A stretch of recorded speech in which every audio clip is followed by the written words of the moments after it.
Wednesday in Holy Week, Bethany, Christ our friend. They are happy whose strength is in you. To dwell in the house is a happiness, and to walk in the strength of friends is to have a strong staff in our journey to lean upon. There is a pressure. It is now 2 days before the Passover, and the shadows are lengthening. Jesus has had 3 exhausting days by any standards. He rode in as a king, turned the temple upside down, and then sat there, teaching and condemning the religious leaders.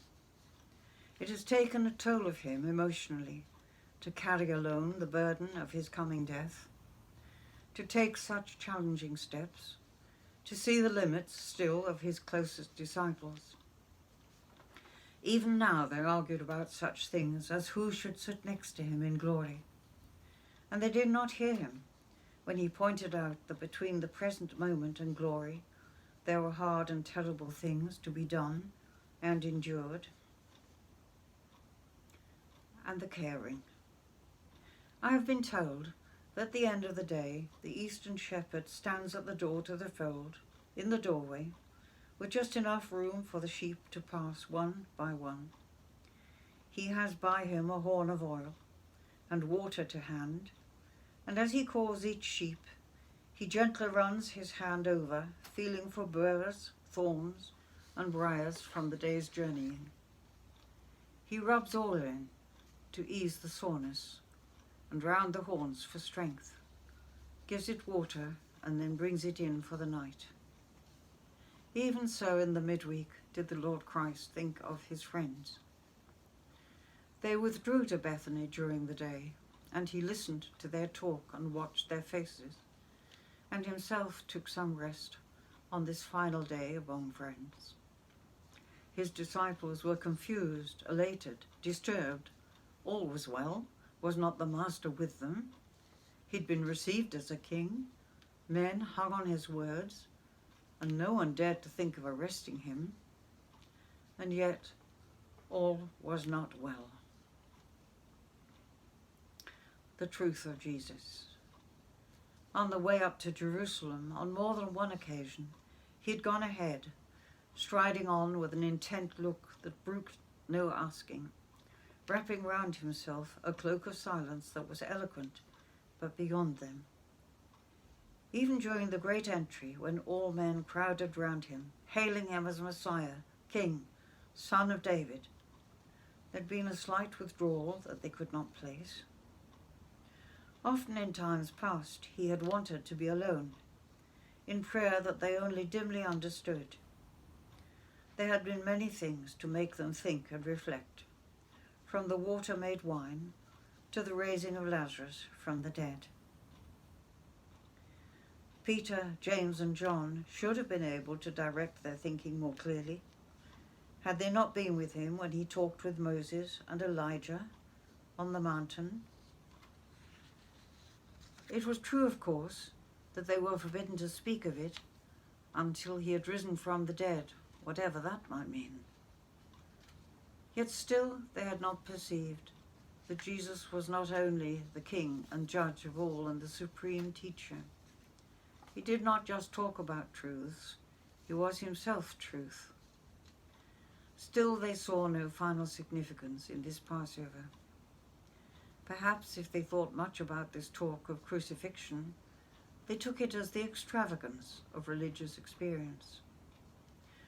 So indeed today some talk about religious fever, when others are drawn to give more and more of themselves to God, whether by particular vocation or in ordinary daily living.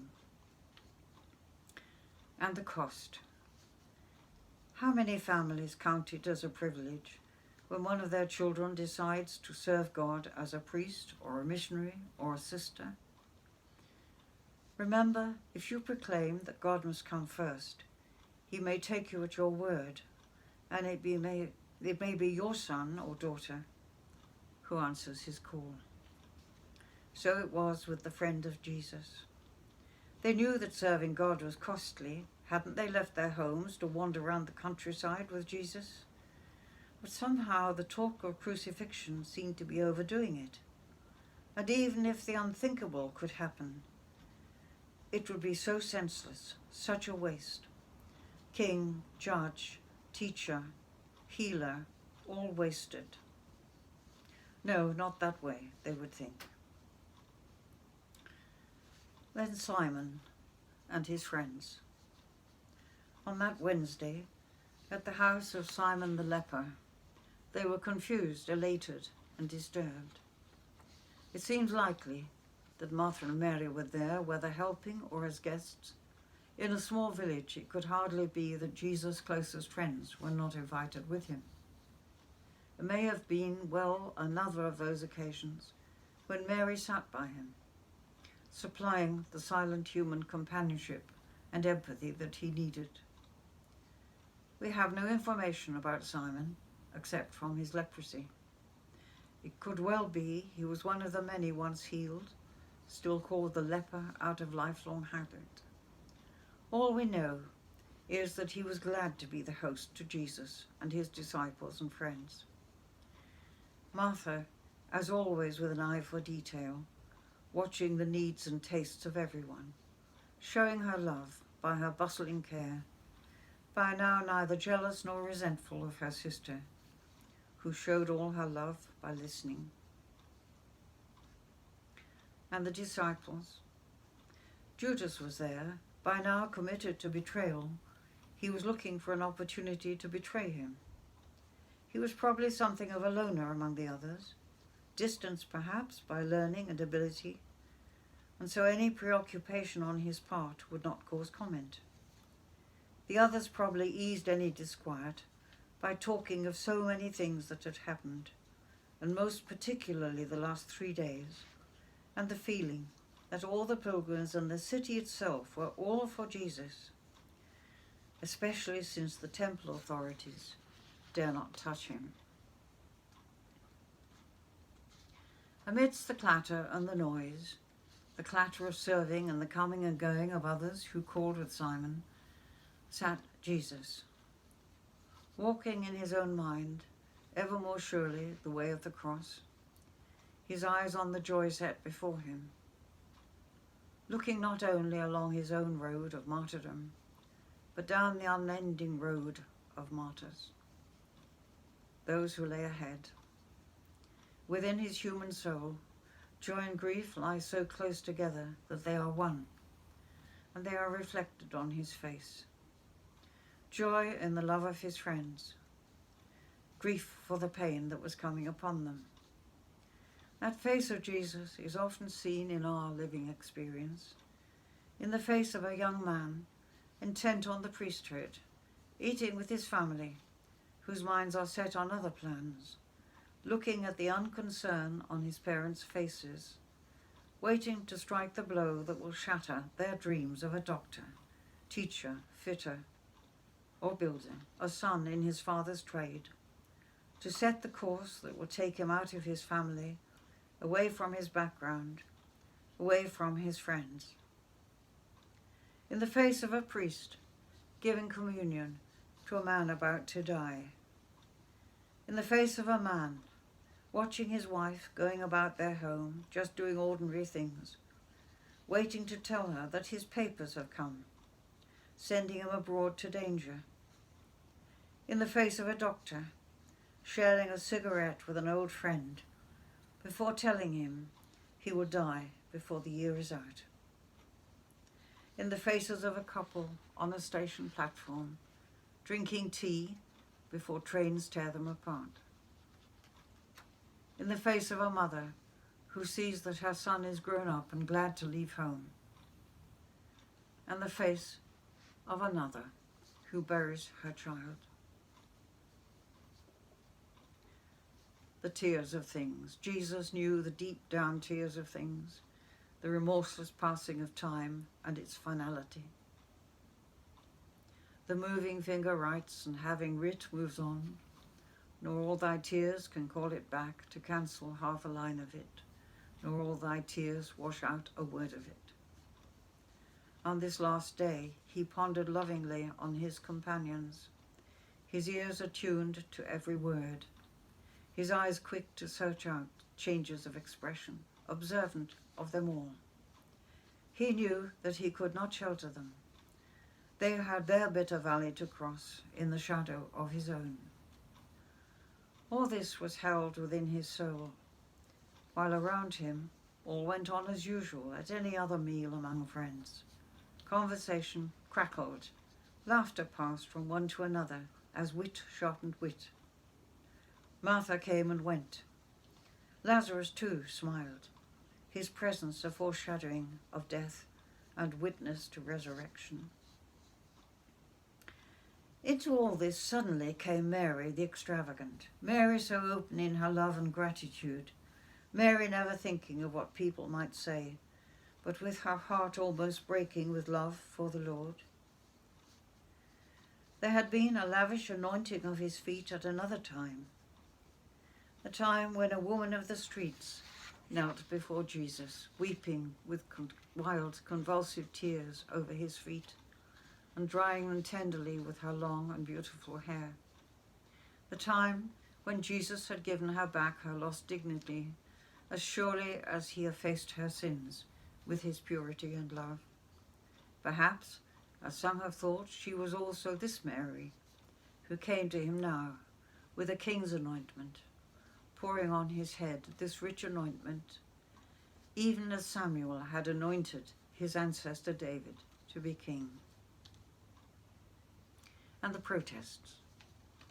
"To what point?" exclaimed Jesus and some of the others. "What a waste!" What a reminder to him of the kingly quality of the man he planned to betray. What extravagance! All that wealth poured out like a sweet-smelling offering, a lavish sign of the greatness of God, of the great love that prompted it. It was also a sign to startle, disturb, and proclaim. It startled the immediate company, interrupted their meal, drew their attention to Jesus seated in their midst. They were often talking and arguing over things he had said, to the point of forgetting he was there amongst them. It disturbed them. It was rather like a prophetic sign. And it brought to the surface that disquiet, that sense of something beyond their understanding that lay beneath all the chatter. And it proclaimed once again that here was Jesus the King. Nevertheless, he spoke differently of it, as he defended her against their criticism. She had done it, he said, for his burial. Surely now they would hear that, but no, not so, not yet. Mary's lavish gift was the forerunner of art and beauty lavished on Christ in the church. Mighty cathedrals and innumerable churches stand in our land, ornate with gold and silver, tapestries and carvings, gloss and colour. Signs to startle, disturb, and proclaim that God, the creator of all things, is worthy to be honoured with our best. They stand as places where beauty and peace can be found for a short while, by all men, but most especially by those whose lives are dark and weary and torn apart. Such setting aside beauty for God alone is like the ointment freely poured over the head of the Lord. They neither stop us leading more simple lives for the benefit of others, or caring for the needs of those who are homeless and starving. But we have first to see Christ himself clearly, before we can see him in all other lives. Still, the beauty that proclaims the glory of God must send us out as messengers, or it is but an empty sign. And so to the night. After the interruption, the meal went on, and they talked among themselves about it. Conversation such has been heard many times since. Well, Mary's like that, all emotion, we know that. After all, she didn't have to make such a public display of it. Would have been better in private. What's so special about her anyway, that she'd go and do that? Later on another day, the words would return to haunt their grief. For now the talk died down, and night fell on the village and on Jerusalem, and they all slept. Jesus alone lay looking into the night before he took his last night's sleep. After this night, he would not lay down his head again until he laid it on the wood of the cross.